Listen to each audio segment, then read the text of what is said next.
ذرا تصور کریں دنیا کے ایک ایسے ہائی وے کا جو جو پورے کرۂ ارض کے معیشت کے لیے ایک طرح سے شہرگ کی حیثیت رکھتا ہو۔ ہاں، ایک ایسی شہرگ جس کے کٹنے کا ڈر ہمیشہ رہتا ہے۔ بالکل۔ اور اب تصور کریں کہ اس ہائی وے کے دونوں طرف جنگی جہاز کھڑے ہیں، میسائلز کا رخ سیدھا اسی راستے کی طرف ہے۔ یعنی عالمی طاقتیں بالکل دم سادے بیٹھی ہیں وہاں۔ صحیح کہا، اور لگتا ہے کہ کسی بھی وقت کوئی بڑی چنگاری بھڑک سکتی ہے، لیکن اس شدید تناؤ اور افراتفری کے بیچوں بیچ ایک عجیب چیز ہوتی ہے۔ اور وہ عجیب چیز کیا ہے؟ ایک بڑا سا کارگو جہاز جس پر پاکستان کا جھنڈا لہرا رہا ہے، جس کا نام کراچی ہے، وہ بالکل خاموشی اور سلامتی کے ساتھ وہاں سے گزر جاتا ہے۔ اچھا، یعنی کسی نے روکا نہیں اسے؟ ہاں، یا پھر میرا مطلب ہے اس کے پیچھے بین الاقوامی سفارتکاری اور سمندری قوانین کا کوئی ایسا پیچیدہ جال ہے جسے عام طور پر خبروں کی سنسنی میں ہم لوگ نظر انداز کر دیتے ہیں۔ یہ ایک بہت ہی زبردست سوال ہے، اور سچ پوچھیں تو آج کی اس تفصیلی گفتگو میں ہم اسی سوال کی گہرائی میں جائیں گے۔ زبردست۔ تو اس صورتحال کو سمجھنے کے لیے ہمارے پاس سورس کیا ہیں آج ہم نے جس تحریر کا انتخاب کیا ہے وہ معروف تجزیہ کار محمد فاروق راشد کا ایک بڑا ہی اہم کالم ہے۔ اچھا، کالم کا عنوان کیا ہے؟ اس کا عنوان ہے آبنائے ہرمز، عالمی تناؤ اور پاکستان کی حکمت عملی، ایک متوازن تجزیہ۔ یہ کالم دراصل ہمیں اس واقعے کے پیچھے چھپی ان طاقتوں کو سمجھنے کی دعوت دیتا ہے جو ٹی وی سکرینز پر چلنے والے جذباتی نعروں میں کہیں دب کر رہ گئی ہیں۔ ہاں، کیونکہ بریکنگ نیوز کے شور میں تو اصل بات اکثر کھو ہی جاتی ہے۔ بالکل، ہمارا مقصد یہی ہے کہ ہم اس تجزیے کو سامنے رکھتے ہوئے بغیر کسی جذباتی لگاؤ کے صرف حقائق پر بات کریں۔ صحیح، تو چلیے شروع کرتے ہیں۔ اب نائے ہرمز یعنی اسٹریٹ آف ہرمز کا ذکر آتے ہی ذہن میں فوراً ایک وار زون کا خاکہ ابھرتا ہے۔ ہاں، کیونکہ یہ وہ تنگ سمندری راستہ ہے جہاں سے دنیا کے تیل اور کمرشل گڈز کا ایک بہت بڑا حصہ روزانہ گزرتا ہے۔ اچھا، عام طور پر جب ہم کسی راستے کی بندش کے بارے میں سوچتے ہیں نا، تو ہمیں لگتا ہے کہ جیسے سڑک پر کوئی لمبا سا کنٹینر رکھ دیا گیا ہو یا کسی بڑے سے دروازے پر بھاری تالا لگا دیا گیا ہو۔ بالکل ویسا ہی ہم سوچتے ہیں کہ اگر دو ملکوں کے درمیان اس علاقے میں کشیدگی ہے تو وہاں پانیوں میں کوئی خیالی دیوار کھڑی ہو گئی ہے اور اب وہاں سے کوئی پرندہ بھی پر نہیں مار سکتا۔ دیکھیں، یہ جو بند دروازے کا تصور ہے نا، یہ انسانی ذہن کے لیے بہت آسان اور تسلی بخش ضرور ہے، لیکن کالم نگار واضح کرتے ہیں کہ حقیقت اس سے کوسوں دور ہے۔ واقعی؟ تو یعنی راستہ مکمل بند نہیں ہوتا؟ بالکل نہیں۔ بین الاقوامی سمندری حدود اور عالمی سیاست کے معاملے میں وہ لکیریں جو ہمیں خبروں کے نقشوں پر بہت واضح، موٹی اور سرخ رنگ کی نظر آتی ہیں، اصل سمندر میں وہ بہت دھندلی ہوتی ہیں۔ اچھا۔ ہاں، آبنائے ہرمز جیسی اسٹریٹجک جگہ مکمل طور پر کبھی بند نہیں ہوتی۔ تو اس کا مطلب ہے کہ خبروں میں جو بار بار بلاکیڈ یا مکمل ناکہ بندی کا لفظ استعمال ہوتا ہے وہ زمینی حقائق سے مطابقت نہیں رکھتا۔ ہاں، وہ ٹیکنیکلی درست نہیں ہوتا۔ مجھے یہ بات سمجھنے میں تھوڑی مشکل ہو رہی ہے۔ میرا مطلب ہے اگر وہاں جنگی جہاز موجود ہیں اور دھمکیاں دی جا رہی ہیں تو پھر راستہ کھلا کیسے رہ سکتا ہے؟ اسے سمجھنے کے لیے ہمیں تھوڑا سا انٹرنیشنل میریٹائم لاز یعنی بین الاقوامی سمندری قوانین کو دیکھنا ہوگا۔ صحیح، وہ کیسے کام کرتے ہیں؟ اقوام متحدہ کے جو سمندری قوانین ہیں، جنہیں عام طور پر UN کلاز کہا جاتا ہے، وہ اس بات کی ضمانت دیتے ہیں کہ بین الاقوامی تجارتی راستوں پر ٹرانزٹ پیسج کا حق ہر تجارتی جہاز کو حاصل ہے۔ ٹرانزٹ پیسج یعنی وہاں سے گزرنے کا بنیادی حق۔ بالکل، خاص طور پر جو اسٹریٹس یا آبنائیں ہوتی ہیں وہاں سے اگر کوئی ملک وہاں مکمل لگا بندی کرتا ہے اور کسی غیر متعلقہ تجارتی جہاز کو زبردستی روکتا ہے تو پھر کیا ہوتا ہے؟ تو بین الاقوامی قانون کی روح سے یہ باقاعدہ ایکٹ آف وار یا اعلان جنگ تصور ہوتا ہے۔ اوہ، یعنی سیدھا ایکٹ آف وار۔ ہاں، اور دیکھیں دنیا کا کوئی بھی ملک چاہے وہ کتنا ہی طاقتور کیوں نہ ہو پوری عالمی برادری کے ساتھ بائیک وقت حالت جنگ میں نہیں جانا چاہتا۔ اچھا، تو اس کے پیچھے کوئی اخلاقی ہمدردی یا انسانیت کا جذبہ نہیں ہے؟ نہیں، بالکل نہیں۔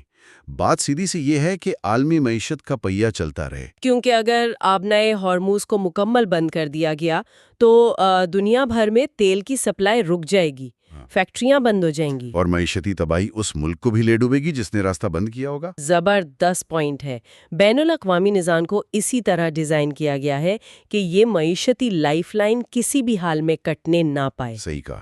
تنازع کے دوران ہوتا صرف یہ ہے کہ اس مخصوص راستے پر خطرات یعنی رسکس بڑھ جاتے ہیں، لیکن مکمل بندش سے ہر صورت گریز کیا جاتا ہے۔ میں اس صورتحال کو یوں دیکھتی ہوں کہ یہ ایسا ہی ہے جیسے کسی انتہائی مصروف ہائی وے پر شدید قسم کا طوفان آ گیا ہو۔ ہاں، بالکل صحیح تشبیہ ہے یہ۔ اب طوفان کی وجہ سے ٹریفک مکمل طور پر رک تو نہیں جاتی، لیکن گاڑیاں چلانے کے اصول سخت ہو جاتے ہیں۔ ڈرائیور زیادہ محتاط ہو جاتے ہیں۔ بالکل، رفتار کم کرنی پڑتی ہے، ہر کوئی ایک خاص فاصلہ برقرار رکھتا ہے، یعنی راستہ کھلا ہے لیکن اس پر سفر کرنا اب ایک خطرہ بن چکا ہے۔ ایسا ہی ہے۔ لیکن یہاں میرے ذہن میں ایک سوال ابھرتا ہے، اگر حقیقت میں ہائی وے کھلی ہے اور تجارتی جہاز آ جا رہے ہیں تو عالمی میڈیا اسے ایک خوفناک وار زون کے طور پر کیوں پینٹ کرتا ہے؟ اچھا سوال ہے۔ کیا یہ محض ریٹنگز کے لیے خوف پیدا کرنے کی ایک حکمت عملی ہے، یا پس پردہ کچھ اور بھی چل رہا ہے جو ہمیں نظر نہیں آ رہا؟ دیکھیں، آپ نے جو ہائی وے والی تشبیہ دی نا، اس میں تھوڑا سا اضافہ کرتے ہیں۔ فرض کریں کہ اس ہائی وے پر طوفان تو ہے ہی، لیکن ساتھ ہی ٹول پلازاز پر بھاری ہتھیاروں سے لیس گارڈز بھی کھڑے ہو گئے ہیں۔ او بھائی، یہ تو واقعی خوفناک منظر ہے۔ ہاں، اب وہ آپ کو گزارنے تو دے رہے ہیں، لیکن آپ پر کڑی نظر رکھے ہوئے ہیں۔ میڈیا کی کوریج سنسنی خیز ضرور ہوتی ہے، لیکن اس وار زون کے ٹیگ کا ایک بہت بڑا اور ٹھوس معاشی اثر ہوتا ہے۔ اور وہ اثر کیا ہے؟ وہ ہے انشورنس۔ انشورنس، یعنی تجارتی جہازوں اور ان کے سامان کی انشورنس؟ جی ہاں، جب کسی علاقے کو کشیدہ قرار دیا جاتا ہے تو سمندری انشورنس کمپنیاں، جیسے مثال کے طور پر لائیڈز آف لندن، وہ اس راؤٹ پر وار رسک پریمیم نافذ کر دیتی ہیں۔ اچھا، وار رسک پریمیم، تو اس سے فرق کیا پڑتا ہے؟ فرق یہ پڑتا ہے کہ جہاز کے مالکوں کو اس علاقے سے گزرنے کے لیے کروڑوں روپے اضافی ادا کرنے پڑتے ہیں۔ باپ رے، کروڑوں روپے اضافی؟ بالکل۔ تو اگرچہ رستہ قانونی طور پر کھلا ہے، لیکن اس کا مالی اور نفسیاتی دباؤ اتنا بڑھ جاتا ہے کہ بہت سی کمپنیاں خود ہی اپنا راستہ بدل لیتی ہیں۔ یہ تو واقعی ایک نیا زاویہ ہے، یعنی جنگ لڑی نہیں جا رہی لیکن اس کا معاشی تاوان وصول کیا جا رہا ہے۔ یہ فیئر کی اکنامکس ہے۔ صحیح پکڑا آپ نے۔ یہ اکنامکس آف فیئر ہے جو جنگ سے بھی زیادہ تیزی سے کام کرتی ہے۔ زبردست۔ اب یہاں سے ہم کالم کے اس سب سے دلچسپ حصے کی طرف آتے ہیں جس نے دراصل اس پوری گفتگو کی بنیاد رکھی تھی۔ ہاں، پاکستانی جہاز کراچی کا ذکر۔ بالکل۔ اگر ہائی وے سب کے لیے کھلی ہے لیکن اس پر طوفان اور گارڈز کی وجہ سے خطرہ ہے اور انشورنس کی قیمتیں آسمان سے باتیں کر رہی ہیں، تو پھر ایسا کیوں ہے کہ امریکہ اور بعض مغربی ممالک کے جہازوں کو اس طوفان میں شدید مشکلات پیش آ رہی ہیں؟ انہیں ہر وقت نشانہ بننے کا خطرہ رہتا ہے۔ ہاں، جبکہ پاکستان کا جہاز کراچی اسی راستے سے آرام سے گزر جاتا ہے۔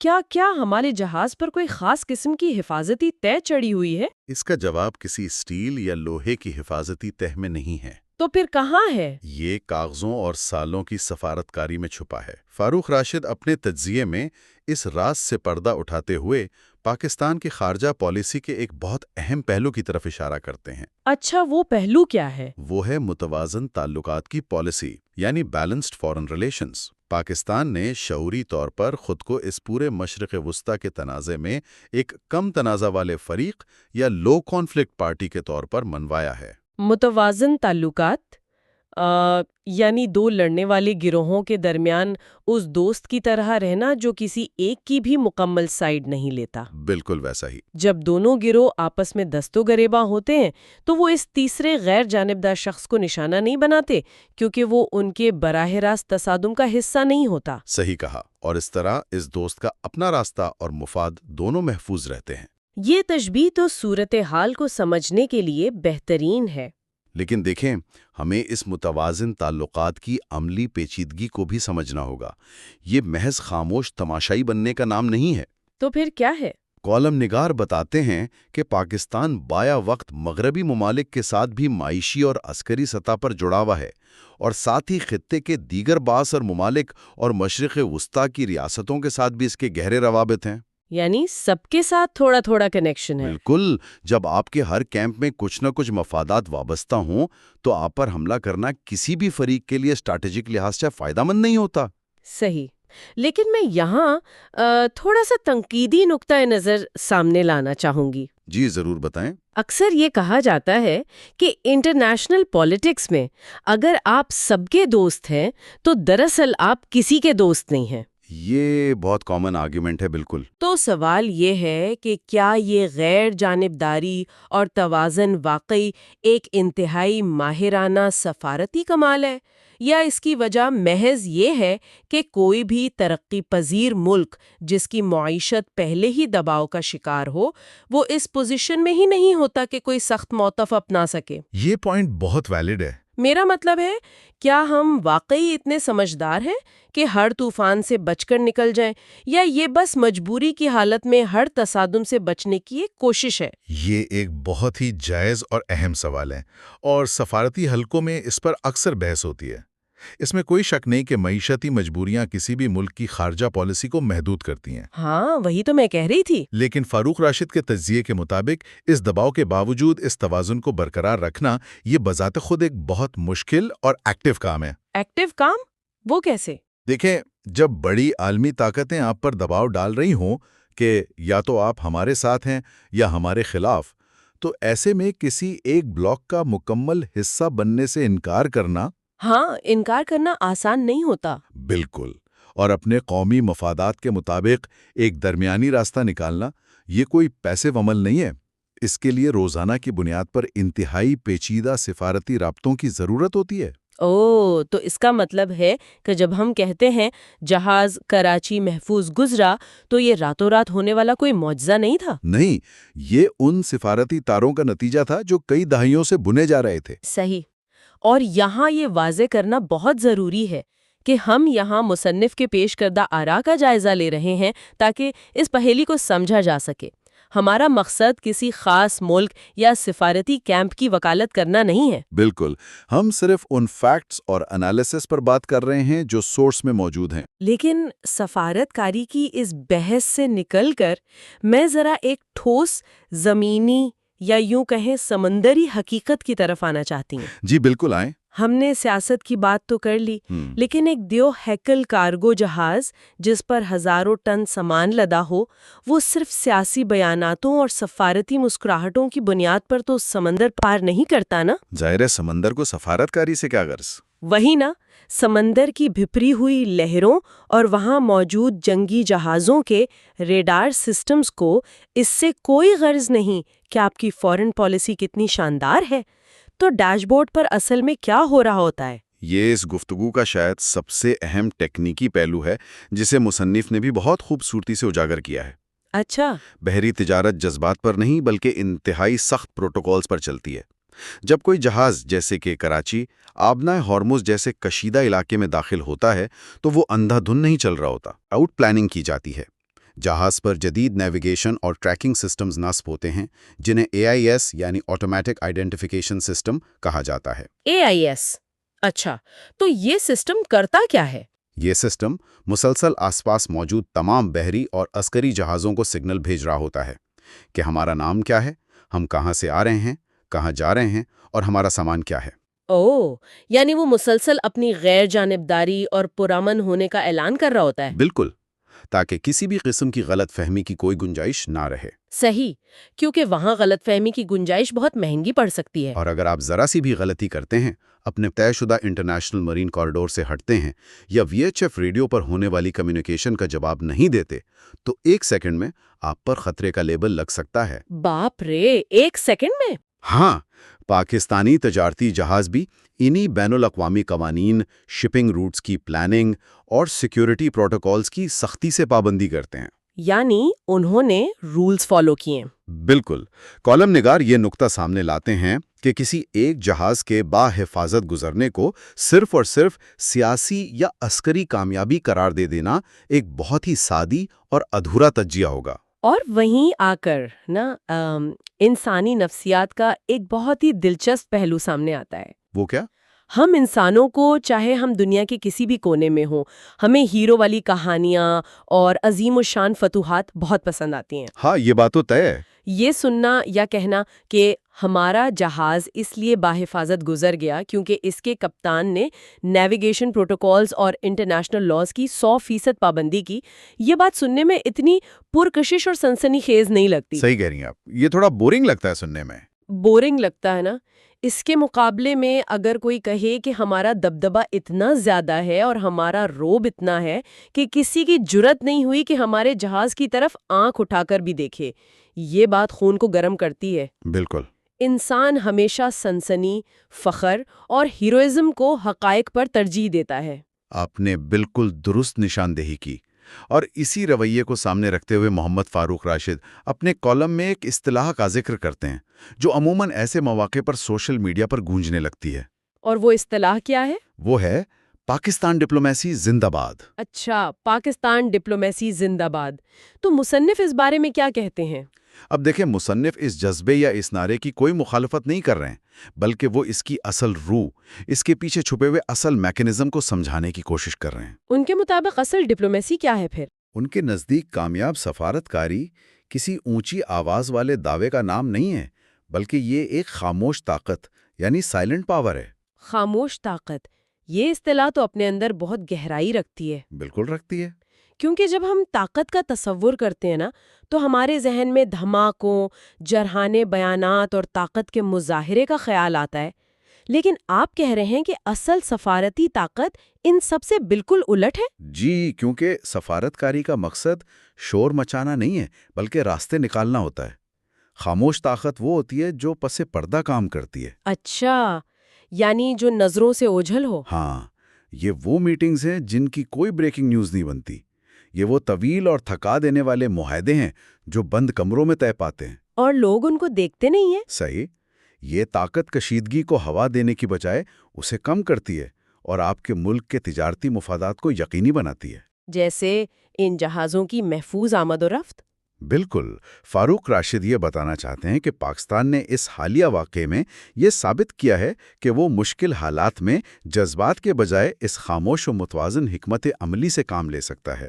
لیکن اس کے ساتھ ہی کالم میں ایک طرح کی تنبیہ یا وارننگ بھی موجود ہے. ایک ایسا نقطہ جو ہم سب کو سوچنے پر مجبور کرتا ہے. ہاں، اور وہ نقطہ حب الوطنی سے متعلق ہے. صحیح کہا. مصنف اس بات پر زور دیتے ہیں کہ حب الوطنی اور اپنے ملک پر فخر کرنا ایک انتہائی خوبصورت اور فطری جذبہ ہے. جب بھی ملک کا کوئی ادارہ عالمی سطح پر سرخرو ہوتا ہے تو سینہ چوڑا ہونا ایک قدرتی بات ہے. بالکل، اس میں کوئی برائی نہیں. لیکن، اور یہ بہت بڑا لیکن ہے، جب بات حقائق کو سمجھنے، مستقبل کی منصوبہ بندی کرنے اور دنیا کے پیچیدہ نظام کا تجزیہ کرنے کی ہونا تو پھر جذبات کی اینک اتارنی پڑتی ہے. اور یہی اس پورے کالم کا نچوڑ ہے. دیکھیں، آج کے دور میں جہاں سوشل میڈیا پر مس انفارمیشن کا ایک بے پناہ سیلاب آیا ہوا ہے، وہاں ہر واقعے کو بلیک اینڈ وائٹ میں دیکھنے کی عادت پڑ چکی ہے ہمیں. ہاں، ہم چاہتے ہیں کہ دنیا میں یا تو مکمل ہیرو ہوں یا مکمل ولن. لیکن انٹرنیشنل پالیٹکس گرے رنگ کے مختلف شیڈز میں کھیلی جاتی ہے. وہاں نہ کوئی پورا ہیرو ہوتا ہے، نہ ولن. صحیح بات ہے. مصنف کا اصرار ہے کہ ایک عام واقعے کی بنیاد پر سادہ اور جذباتی نتائج اخذ کرنے سے گریز کیا جائے. جب تک آپ کسی بھی واقعے جیسے کہ اس جہاز کے سفر کو اس کے مکمل تناظر میں نہیں دیکھیں گے، یعنی معاشیات، قانون، سفارتکاری اور ٹیکنیکی پہلوؤں کو ملا کر نہیں دیکھیں گے. بالکل، جب تک آپ ان سب کو ملا کر نہیں دیکھیں گے آپ حقیقت تک نہیں پہنچ سکتے. یہ بات ہمارے سننے والوں کے لیے بلکہ ہم سب کے لیے ایک بہت بڑا سبق ہے.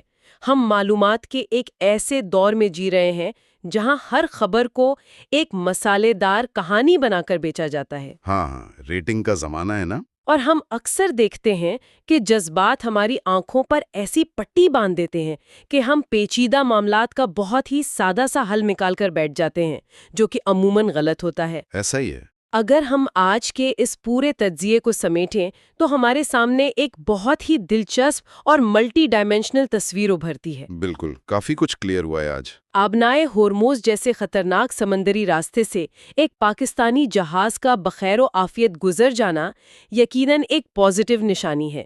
اس میں کوئی شک نہیں کہ پاکستان کی وہ خارجہ پالیسی جس کے تحت اس نے خود کو بڑے تنازعات سے دور رکھا ہے، وہ اس کامیابی کا ایک بڑا ستون ہے. لیکن اس تصویر کا دوسرا رخ جو اتنا ہی اہم ہے یہ ہے کہ یہ سارا عمل کسی خلا میں نہیں ہو رہا. ہاں، آئسولیٹڈ ایونٹ نہیں ہے. صحیح.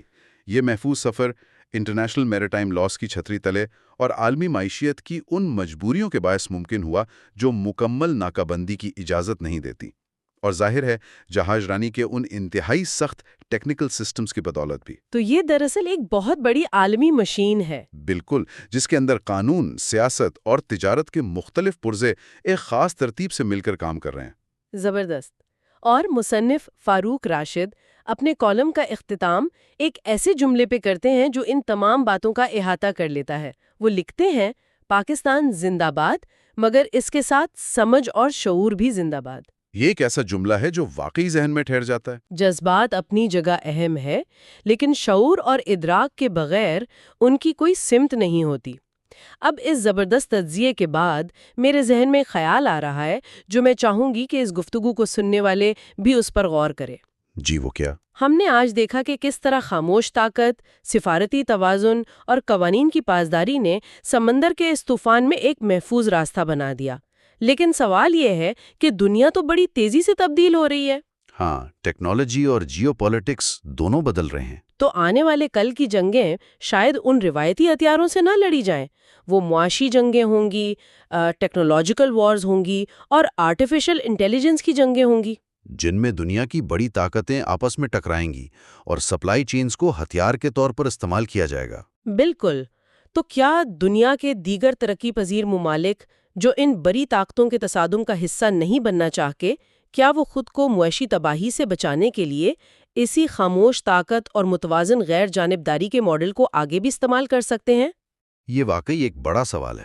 کیا خاموشی اور توازن ہی مستقبل کی سب سے بڑی اور مؤثر اسٹریٹجی بننے جا رہی ہے؟ یہ ایک ایسا سوال ہے جو عالمی سیاست اور معیشت کے مستقبل کا تعین کر سکتا ہے. صحیح کہا آپ نے. ہم اکثر سوچتے ہیں کہ راستہ یا تو کھلا ہوتا ہے یا بند، لیکن جیسا کہ ہم نے آج سیکھا، انٹرنیشنل پالیٹکس کے اس بڑی ہائی وے پر راستے بند نہیں ہوتے، وہاں صرف طوفان آتے ہیں. اور منزل پر وہی پہنچتا ہے جو شور مچانے کے بجائے خاموشی اور اصولوں کے ساتھ اپنی گاڑی چلاتا رہے. آج کے اس تفصیلی نشست کے لیے بس اتنا ہی. اس سوال اور اس سوچ کے ساتھ ہم آپ لوگ کو چھوڑے جاتے ہیں. اس پر ذرا غور ضرور کیجیے گا.